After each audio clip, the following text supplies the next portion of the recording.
കേരളത്തിന്റെ ആരോഗ്യ ചരിത്രത്തിലും തിരുവിതാംകൂറിന്റെ വൈദ്യസേവന ചരിത്രത്തിലും അനശ്വരമായ സംഭാവനകൾ നൽകിയ ചേർത്തല സ്വദേശി ഡോക്ടർ കെ.പി. രാമൻപിള്ളയ്ക്ക് സ്മരണാഞ്ജലി.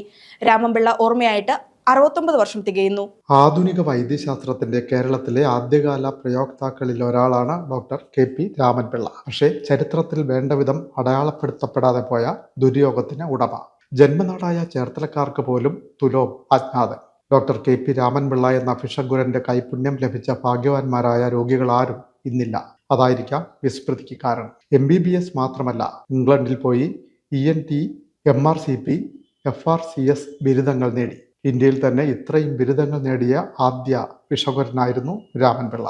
സ്വജീവിതത്തെ ലണ്ടനിലോ ന്യൂയോർക്കിലോ കുറഞ്ഞപക്ഷം ഡൽഹിയിലോ ബോംബെയിലോ നട്ടുനനച്ച് വളർത്താമായിരുന്നു. എന്നാൽ ജന്മനാടിന്റെ രോഗാവസ്ഥയെക്കുറിച്ചുള്ള ചിന്തകളായിരുന്നു ആ മനസ്സിൽ നിറയെ. തിരുവിതാംകൂറിലെത്തിയ അദ്ദേഹത്തെ നാടുവാണിരുന്ന ശ്രീ ചിത്തിര തിരുനാൾ മഹാരാജാവ് 2 കൈയും നീട്ടി സ്വീകരിച്ചു. കൊട്ടാരം ഡോക്ടറും രാജ്യത്തിന്റെ സർജൻ ജനറലുമായി നിയമിച്ചു. 1957 ഓഗസ്റ്റിൽ മരണം കൂട്ടിക്കൊണ്ടുപോകും വരെ അദ്ദേഹം ഈ മണ്ണിനെയും ഇവിടുത്തുകാരെയും സ്നേഹിച്ചു ജീവിച്ചു. ചേർത്തല കുത്തിയതോട്ടിലായിരുന്നു 1884 രാമൻപിള്ളയുടെ ജനനം. അച്ഛൻ തട്ടാരിൽ ശങ്കുപിള്ള, അമ്മ കോയിക്കൽ കുഞ്ഞിക്കാവമ്മ.